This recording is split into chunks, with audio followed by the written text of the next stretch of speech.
అందరికీ నమస్కారం. ఈరోజు మీ అందరికీ నేను వినిపించబోయే కథ గుడ్డివాడు. రచయిత మాడుగుల కృష్ణకుమారి గారు. ఇక కథలోకి వెళితే, ఇదిగో ఓసారి ఇలా వస్తావు, వంటగది బయట నుండే భార్యను పిలిచాడు బలరామయ్య. ఏమిటి అంటూ బయటకు వచ్చింది. పార్వతమ్మ చేస్తున్న వంట సగంలో వదిలి, ఉత్తరం వచ్చింది ముభావంగా చెప్పాడు. ఎక్కడ్నుంచో చెప్పనిదే నాకెలా తెలుస్తుందండి అందావిడ. అదే చెరకువాడ వాళ్ళు రాశారు. మన అమ్మాయి నచ్చిందట, జాతకాలు కూడా బాగున్నాయట. ఈ నెల 20న తాంబూలాలు పుచ్చుకుందాం, మీకు కూడా అంగీకారమైతే తెలియజేయమని రాశారు అన్నాడాయన ఉత్తరంలోని సంగతులు భార్యకు చెబుతూ. అయ్యో, మీ ఇల్లు బంగారం కాను, సంతోషం కలిగించే ఈ శుభవార్తను ఇలాగేనా చెప్పటం?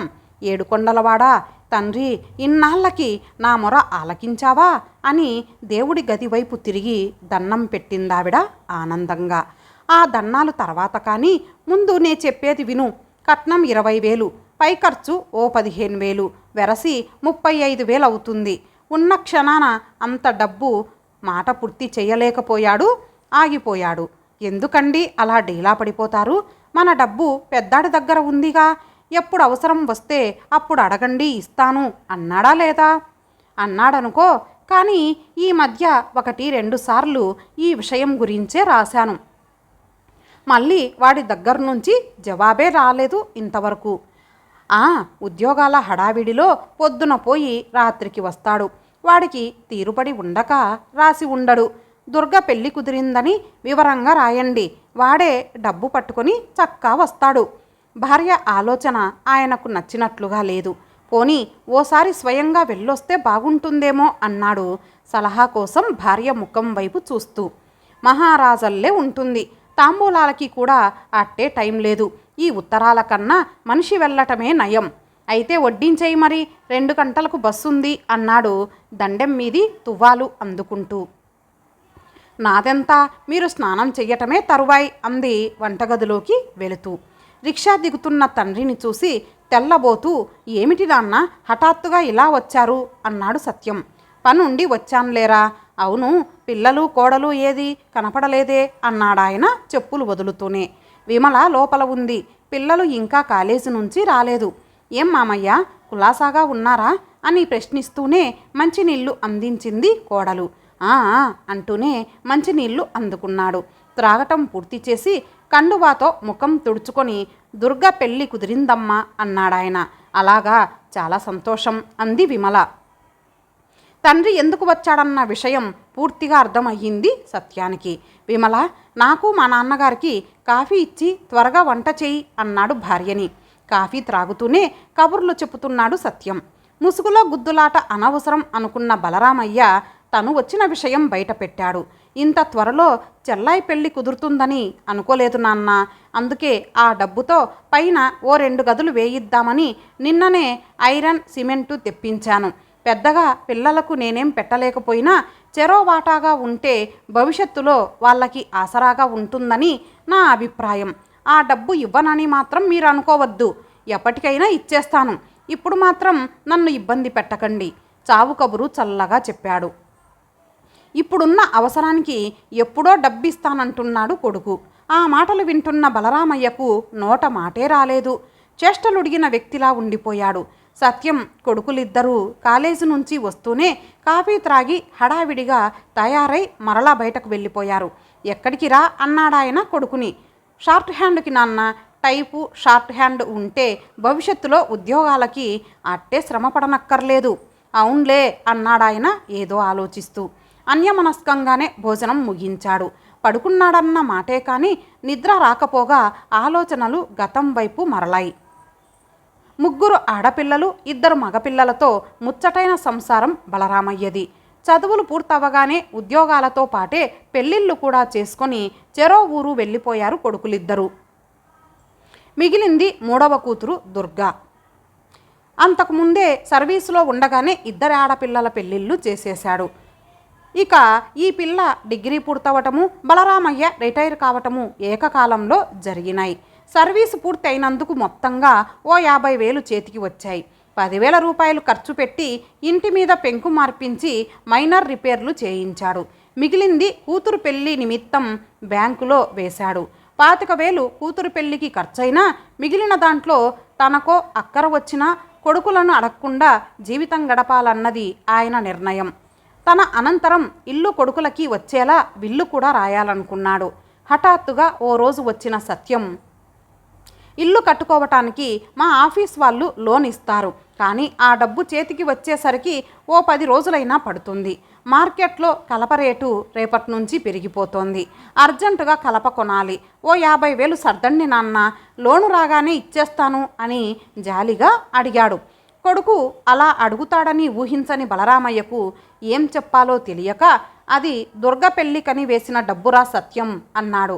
నాకు ఆ సంగతి తెలుసు నాన్న, లోను డబ్బు చేతికి రావటం తరువాయి, మీ డబ్బు మీకు ఇచ్చేస్తాను సరేనా అన్నాడు నమ్మకంగా.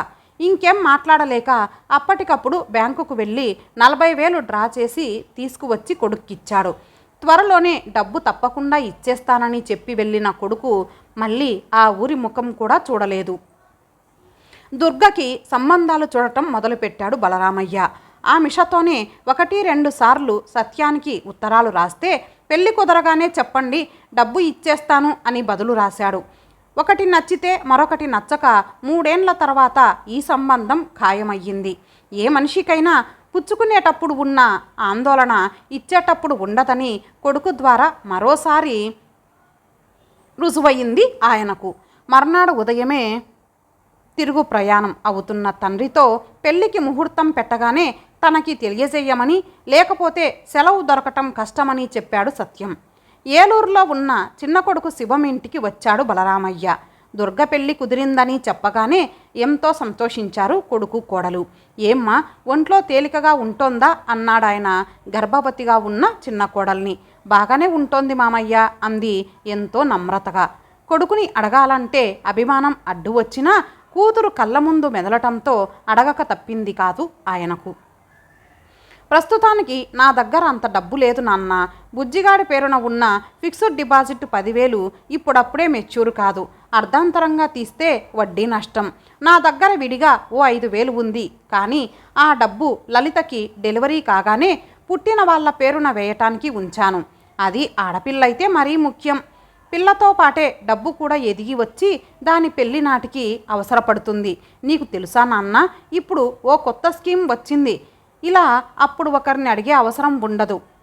చెప్పు పుచ్చుకొని కొట్టినట్లుగా చెప్పాడు శివం. ఏం మాట్లాడకపోతే బాగుండదని. ఆహా అలాగా, నాకు తెలియదురా అన్నాడు అమాయకంగా. శివం ఉండమని బలవంత పెట్టినా వినకుండా పని ఉందని రాత్రికి రాత్రి తిరుగు ప్రయాణం అయ్యాడు. నిప్పుల కొలిమిలా ఉంది బలరామయ్య మనసు. తను కన్న బిడ్డలు ఎంత ఎత్తుకి ఎదిగిపోయారు. చదువు పూర్తి కాకుండానే బిడ్డల భవిష్యత్తును ఆశించి వాళ్ళు ఏ విషయానికి బాధపడకూడదని కూడు నీడకు తహతహలాడే ఒక కొడుకు, పుట్టి వేలడైనా లేని బుజ్జిగాడికి పుట్టబోయేది ఆడో మగో తెలియకపోయినా వాళ్ళ భవిష్యత్తు అందంగా ఉండాలన్న తపనతో పునాదులు వేసే మరో కొడుకు. కొడుకులతో పోల్చి చూస్తే తను నిజంగా పిచ్చివాడు. రేపో మాపో పెళ్లి చేయాల్సిన ఎదిగిన కూతురుండి కూడా దాని భవిష్యత్తును గుర్తించలేని తను నిజంగా గుడ్డివాడు. ఆ అంధకారంలోనే కొడుక్కి డబ్బిచ్చాడు. డబ్బుండి యాచకుడిగా మారాడు. నా అనే దాంట్లో ఇంత స్వార్థం ఉంటుందని కొడుకుల వల్ల మొదటిసారిగా అనుభవపూర్వకంగా రుజువయ్యింది ఆయనకు. ఏవండి, వెళ్ళిన పని అయ్యిందా? పెద్దాడు డబ్బిచ్చాడా అని ఆతృతగా అడుగుతున్న పార్వతమ్మ భర్త చెప్పిన విషయం విని నివ్వెరపోయింది. కన్న బిడ్డలు ఇంత కఠినంగా ఉంటారని ఏనాడు అనుకోలేదండి. అలా చేస్తాడన్న విషయం తెలుసుంటే ఆ డబ్బు ఇచ్చేవాళ్ళమే కాదు అంది కోపంగా. లేదు పార్వతి, కన్న కొడుకే కదా, రేపు నే పోయాక కొరివి పెట్టి కాల్చేది వాడేనన్న మమకారమే నా చేత వాడికి ఆ డబ్బు ఇప్పించిందేమో అన్నాడు భారంగా. అయ్యో, శుక్రవారం పూట ఆ అపశకునం మాటలేమిటండి అంది పార్వతమ్మ బాధగా బయట చాటునున్న సూత్రాలను కళ్ళకద్దుకుంటూ. అపశకునం మాటలు కాదే పిచ్చిదానా, నేనన్న మాటలు అక్షర సత్యాలు. కొడుకులు నేర్పిన అనుభవపు పాఠాలతో మూసుకున్న నా కళ్ళు ఇప్పుడు పూర్తిగా తెరుచుకున్నాయి. నేను కన్న బిడ్డ బాగుండటమే నాకు కావలసింది. అందుకోసం ఏం చెయ్యాలన్నా వెనుకాడను. నా భవిష్యత్తును ఏం చేశావు నాన్న అని దీనంగా నీళ్లు నిండిన కళ్ళతో ఎదురుగా నిలబడ్డ కూతుర్ని చూడగానే ఆయన కడుపు తరుక్కుపోయింది. లేదమ్మా, కన్న తండ్రిగా నీకు ఏ లోటు రానివ్వను, నీ పెళ్లి ఘనంగా జరిపిస్తాను అన్నట్టుగా కూతురి తలను మృదువుగా నిమిరాడు. చెప్పులు వేసుకుంటున్న భర్తను భోజనమైనా చెయ్యకుండా ఎండవేళ ఎక్కడికండి బయలుదేరారు అని అడిగిన భార్యకు సమాధానంగా ఇల్లు బేరం పెట్టానన్న విషయం కారణంతో చెప్పి తాంబూలాలకి రమ్మని పెళ్లివారికి ఉత్తరం రాసి పోస్టు చేసి వస్తాను అని దృఢంగా పలికిన ఆయన మాటలకు అవాక్కైపోయింది పార్వతమ్మ. కూతురి భవిష్యత్తును ఆలోచించి స్థిర నిర్ణయానికి వచ్చిన భర్త వెళుతున్న వైపే నీళ్లూరిన కళ్ళతో చూస్తూ ఉండిపోయింది. ఇంతటితో ఈ కథ సమాప్తం. మరలా మరొక మంచి కథతో కలుద్దాం. అంతవరకు సెలవు. నమస్తే.